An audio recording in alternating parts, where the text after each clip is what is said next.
So ngayon, tatry na natin yung aking experiment na macaroni, crab, and corn soup. This is the moment of truth. Ganda ng texture.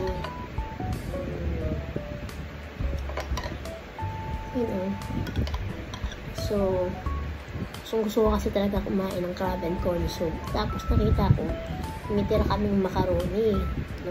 Tira dun sa last na okasyon sa amin sa pagluto. So, naisip ko, sayang naman, hindi ko magagamit kasi kakarampot na nga lang. O, pwede ko naman magamit kung magdadagdag ako ng macaroni. Pero naisip ko, mag-experiment today.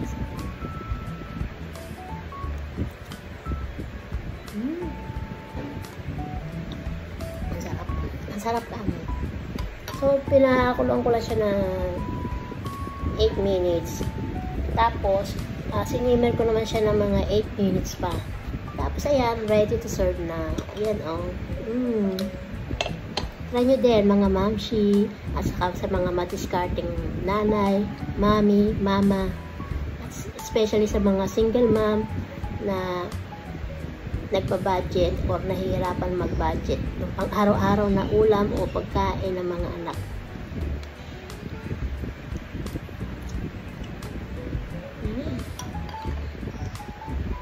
Sarap.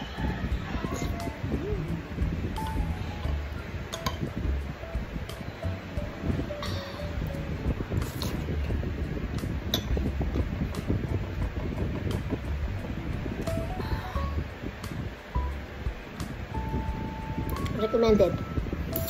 So, syempre, una gagawin nyo lang, susundin nyo lang din yung instruction sa crab and corn soup. Papakulo kayo ng tubig, kasi halo nyo yung powder, and then kapag huwag nyo na yung muna hintayin na kumulo, kasi syempre, lalagay nyo muna yung macaroni. And then, yun, papakuluan nyo na. Tapos pagka kumulo na, ng 8 minutes, di ba, may time yon. Papalo nyo na syempre instruction ng pagluto ng macaroni.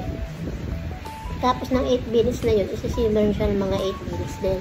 And then, tapos i-unplug nyo na. So, ito ngayon, niluto ko lang siya sa hot pot lang. Kasi konti lang kami ngayon, at saka konti lang nilutuin ko. So, try nyo. Pala, yan, nakita nyo, ubos na. Before pala, may nakalimutan akong instruction na sabihin sa inyo. So, nung, kumukulo na yung macaroni sa kayong crab and corn soup. Niligyan ko rin pala siya ng 1 beaten egg. So, huwag natin kalimutan yung pampasarap din yung itlog syempre. So, yun lamang. Pahapon lang. Bye and have a nice day everyone. God bless.